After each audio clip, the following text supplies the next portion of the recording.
ភ្លាក្តាមសមុទ្រជាមួយនឹងសេឡូរីជំរាបសួរពុកមីងបងប្អូនទាំងអស់គ្នាបងប្អូនដែលធ្លាប់យកបន្លែសេឡូរីហ្នឹងចាទៅធ្វើជាភ្លាដែរឬទេចាហើយនេះខ្ញុំចាលើកទី1ហើយនេះខ្ញុំបានយកទៅធ្វើនឹងហើយពីថាអូយចាប់ចូលជាតិគ្នាបានល្អមែនតើអ្វីដែលជាពិសេសបងប្អូនគឺអត់មានធំក្លិនឆ្អាបអីសោះតែម្ដងហើយគ្រឿងផ្សំវិញក៏មិនសូវជាច្រើនប៉ុន្មានដែរនេះខ្ញុំគិតថាបងប្អូនភាគច្រើនដែលគាត់ចេះពីរបៀបធ្វើភ្លាបងប្អូនចាចំពោះសេឡូរីវិញនេះខ្ញុំអត់បានថតពីរបៀបធ្វើទេបងប្អូនដោយសារតែនេះខ្ញុំផ្លេចយកបងប្អូនហើយចំពោះសេឡូរីវិញគឺនេះខ្ញុំសកយកស្រទាប់ខាងចាក្រៅវាចេញដូចយើងសកផលិតចឹងណាបងប្អូនហើយនេះខ្ញុំហាន់វាជាដុំៗទូចៗបែបនេះរៀងផ្ចិតណាហើយបើសិនជាបងប្អូនចង់ហាន់ឲ្យរៀងធំជាងហ្នឹងក៏បានដែរចាដោយសារតែដល់ពេលដែលយើងញោមវាទៅគឺវាសពតទេបងប្អូនអញ្ចឹងគឺបងប្អូនអាចចិតជាដុំធំជាងហ្នឹងក៏បានដែរហើយចំពោះទឹកត្រីបុកវិញគឺនេះខ្ញុំយកទៅកិនជាមួយនឹងម៉ាស៊ីនហើយបើមិនចឹងទេបងប្អូនអាចយកទៅបុកក៏បានដែរតែដល់ឡែកគឺនាងខ្ញុំធ្វើនេះគឺរៀងលឿនជាងបងប្អូនគឺនាងខ្ញុំអត់សូវមានពេទ្យប្រហែលទេហើយចំពោះទឹកត្រីបងប្អូនធ្វើដូចរកដងដែលបងប្អូនធ្លាប់ធ្វើអញ្ចឹងណាចាហើយនាងខ្ញុំបានបន្ថែមជាមួយនឹងជីវ៉ាន់ស៊ុយផងដែរចាដើម្បីឲ្យទឹកត្រីរបស់យើងគឺហត់តែឡើងឈ្ងុយបានល្អហើយកាត់ជាឆ្អាបផងដែរចំពោះក្តាមនាងខ្ញុំគិតថាបងប្អូនចេះធ្វើគ្រប់គ្នាហើយចានាងខ្ញុំ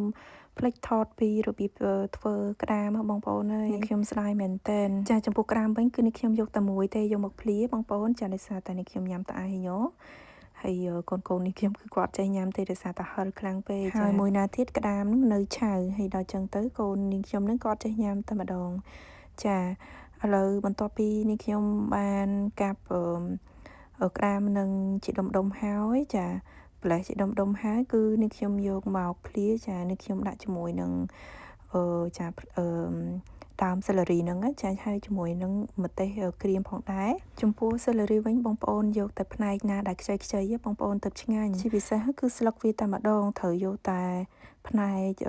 ស្លឹកដែលខ្ចីទេទៅឆ្ងាញ់ណាបងប្អូនចាហើយបន្ទាប់ទៀតហ្នឹងក៏នេះខ្ញុំយកមកលាយជាមួយនឹងចាទឹកត្រីដែលយើងបានលាយអំបញ្ញមិញចាហើយនេះខ្ញុំបានដាក់ជាមួយនឹងជីអាណាផងដែរចាបងប្អូនកុំភ្លេចជាមួយនឹងជីអាណាណាហើយនិយាយទៅ